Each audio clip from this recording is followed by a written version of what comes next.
Hello, I'm Fast Lawyer. Today we're going to do a review for Directive 9 VR, a game released on the Steam store September 10th, 2020 by developer Rooftop Panda. It's available for the HTC Vive and the Oculus Rift. I can confirm it works perfectly fine on the Oculus Quest 2 using the Oculus Link cable. You are able to play both seated or standing.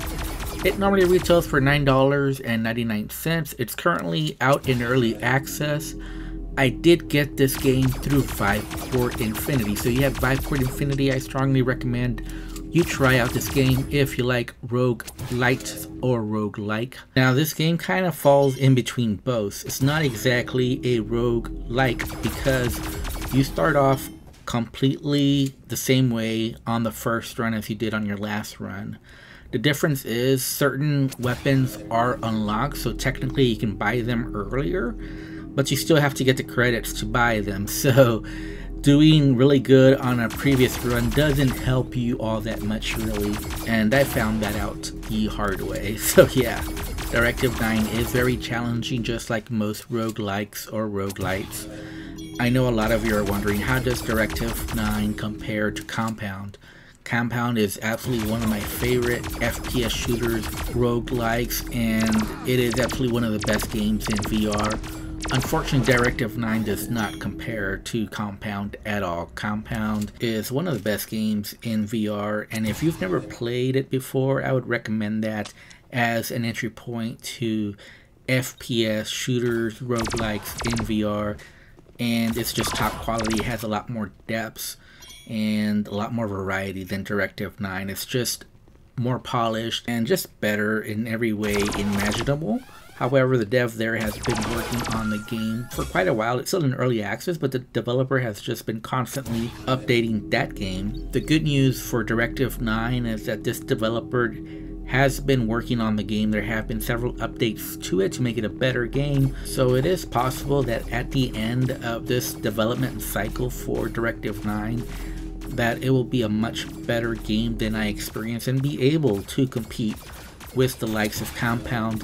That is yet to be seen, however. So let's talk about Directive 9. What's good and what's bad about it. Directive 9 is running on the Unity engine. On my RTX 3080, I was getting a steady 72 frames per second on the Oculus Quest 2 with the Oculus Link cable. On the highest graphical settings, I did set the resolution scale to 1.4, the highest possible. And I did not experience any performance issues. You do have full locomotion, smooth and snap turning options, and something that should be in every shooter. You do have left hand support, and you can also set the gun angle.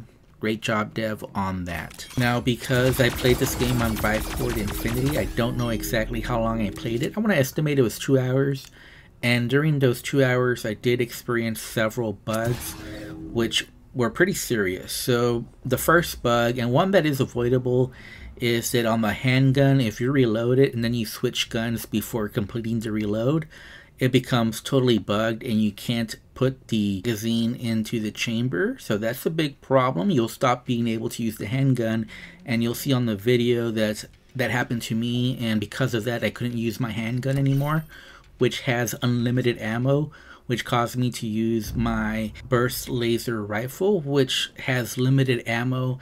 And that really stopped me from being able to progress because I had to watch my shots, and the burst laser rifle is just not good for that. You don't want to have limited bullets with that because they run out very fast.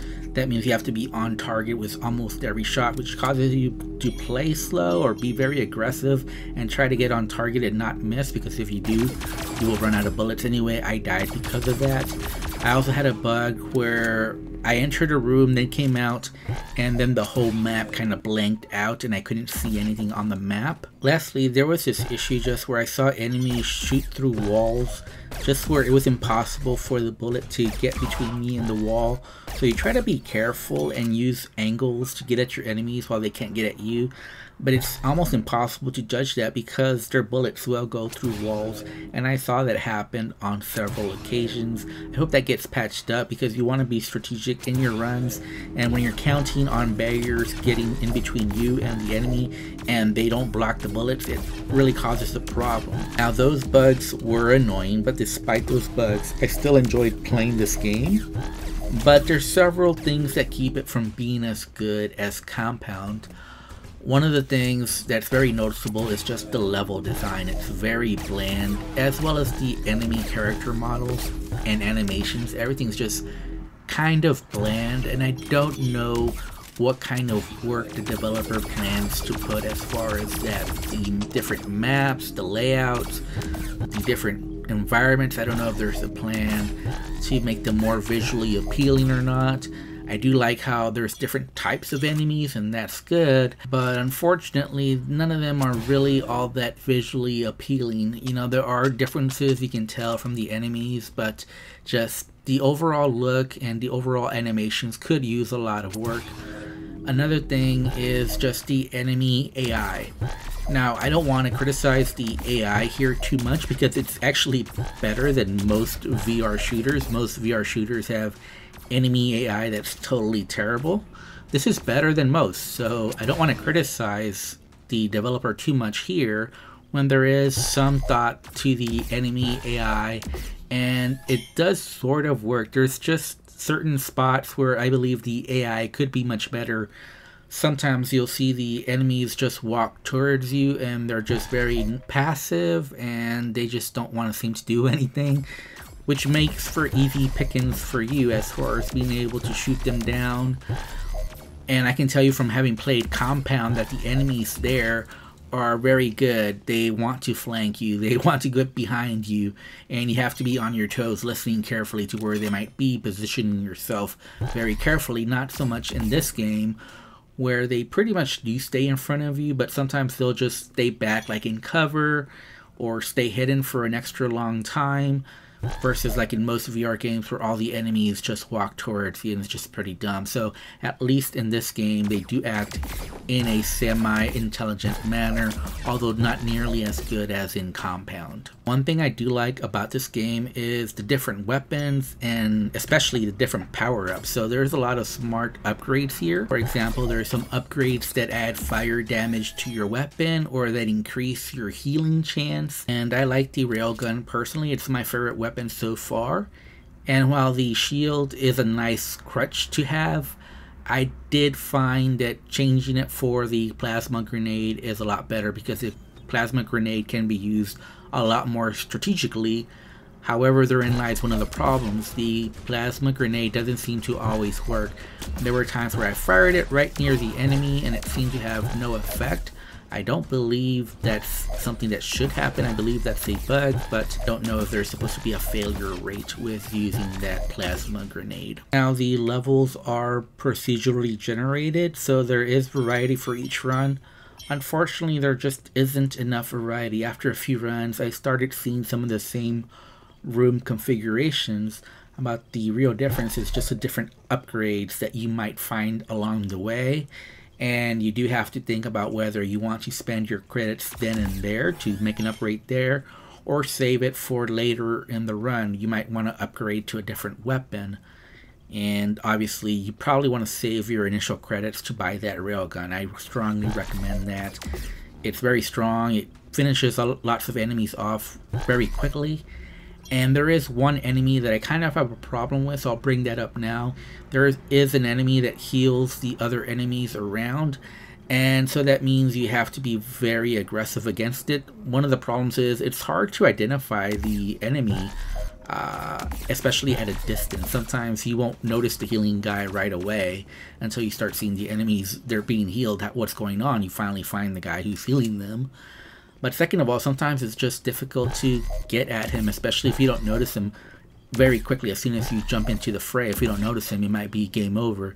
And you'll see this later in my gameplay where I got stuck in a situation where I didn't kill the healing guy right away because there were lots of enemies around him.